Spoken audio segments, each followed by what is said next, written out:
اللہ کریم کا ارشاد گرامی ہے، ربنا آتنا فی الدنیا حسنۃ وفی الآخرۃ حسنۃ وقنا عذاب النار۔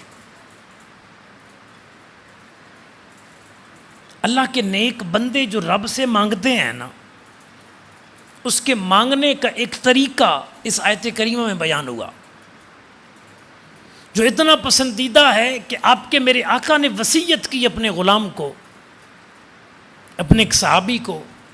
بعض روایتوں میں حضرت انس کا ذکر ہے، فرما کسی نماز کے بعد اس دعا کو کبھی نہ چھوڑنا، یعنی ہر نماز کے بعد یہ مانگنا، ربنا، اے ہمارے رب، آتنا، ہمیں عطا فرما، فی الدنیا، دنیا میں، حسنہ، بھلائی، وفی الآخرۃ حسنہ، اور آخرت میں بھلائی، وقنا عذاب النار، اور ہمیں بچا عذاب نار سے، یعنی جہنم کے عذاب سے۔ تین چیزیں ہیں جو اس آیت کے اندر ذکر کی گئیں۔ پہلی چیز کہ بندہ رب سے مانگے تو دنیا کی خیر اور بھلائی مانگے، ٹھیک ہے۔ اب یہ ذکر نہیں کیا گیا کہ وہ خیر اور بھلائی کس کس چیز میں ہے، کیونکہ جن چیزوں کو ہم بعض اوقات خیر اور بھلائی سمجھتے ہیں وہ ہمارے لیے خیر اور بھلائی نہیں ہوتی۔ اولاد کی تمنا تو ہے کہ اولاد ہو جائے، لیکن جب اولاد ہی نافرمان بن جائے تو والد کہتے ہیں، والدین کہتے ہیں کہ اس سے بہتر تھا کہ اولاد نہ ہی ہوتی، اگر اس نے یہ حال کرنا تھا ہمارا تو پہلے یہ سمجھتا تھا کہ یہ خیر ہے، جب یہی اولاد شر بن گئی تو اب کچھ اور کہہ رہا ہے۔ تو رب کریم نے اس آیت کریمہ کے اندر جو مومنین کو، مسلمین کو دعا کا انداز سکھایا، اور جو رب کے بندے دعا کرتے ہیں وہ انداز یہ ہے کہ تمہیں تو پتہ نہیں ہے کہ میرے لیے کیا خیر ہے اور کیا بھلائی ہے، تو تم دعائیں یوں مانگو، ربنا آتنا فی الدنیا حسنہ، اے ہمارے رب ہمیں دنیا کے اندر خیر یعنی بھلائی عطا فرما۔ مالک ہم تو نہیں جانتے کیا کیا چیز دنیا میں ہمارے لیے خیر اور بھلائی ہے، لیکن تو جانتا ہے نا کہ دنیا بنائی تو نے ہے۔ مولا ہم دعا مانگ دیتے ہیں، اور جو کچھ دنیا کی بھلائیاں ہیں یا اللہ تو ہمیں عطا فرما دے۔ دوسری چیز وفی الآخرۃ حسنہ، اور آخرت میں جو کوئی خیر ہے، بھلائی ہے، وہ بھی ہمیں عطا فرما دے۔ اور تیسری چیز وقنا عذاب النار، اے ہمارے رب ہمیں جہنم کے عذاب سے بچا، ہمیں آگ کے عذاب سے بچا۔ معجم کبیر میں حدیث پاک ہے،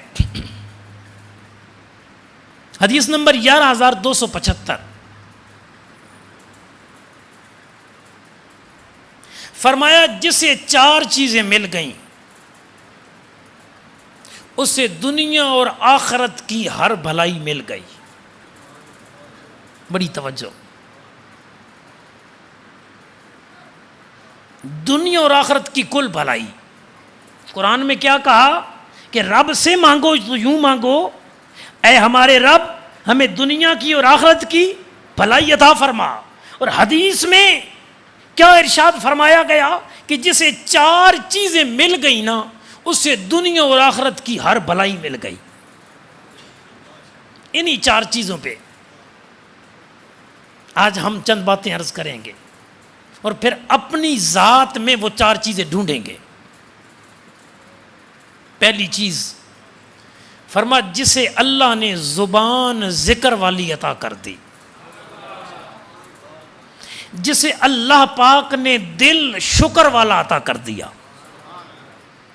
جسے اللہ نے جسم مصیبتوں پر صبر والا عطا کر دیا، اور جسے اللہ نے ایسی بیوی عطا کی جو اس کی موجودگی اور غیر موجودگی میں اس کی عزت کی حفاظت کرنے والی ہو اور اس کی اطاعت کرنے والی ہو، یعنی نیکوکارہ ہو، جسے زبان ذکر والی، دل شکر والا، جسم مصیبتوں پہ صبر والا اور نیکوکارہ بیوی مل گئی، اسے دنیا و آخرت کی ہر بھلائی مل گئی۔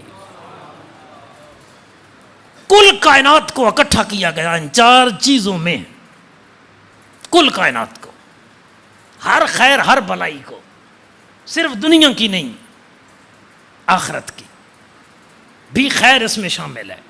کیونکہ جس کو دنیا میں زبان ذکر والی ملی ہوگی، زبان کو ذکر میں استعمال کرے گا تو آخرت میں فائدہ تو ہوگا نا۔ جسے دنیا میں دل شکر والا ملا ہوگا، شکر دل سے کرے گا تو آخرت میں فائدہ تو ہوگا نا۔ جسے دنیا میں جسم مصیبتوں پہ صبر والا ملا ہوگا، مصیبتوں پہ صبر کرے گا تو آخرت میں فائدہ تو ملے گا نا۔ تو یہ وہ نعمتیں ہیں اگر دنیا میں مل گئیں تو فائدہ صرف دنیا تک نہیں رہے گا، بندہ مر کے اگلے جہان پہنچے گا۔ ذکر والے دل، ذکر والی زبان، شکر والے دل اور مصیبتوں پہ صبر والے وجود اور نیکوکارہ بیوی، ان 4 نعمتوں کا فیض اسے برزخ میں بھی ملے گا، قبر میں بھی ملے گا، حشر میں بھی ملے گا، جنت میں بھی ملے گا، ہر مقام پہ۔ بڑی آسان ہے یہ 4 نعمتیں سننے میں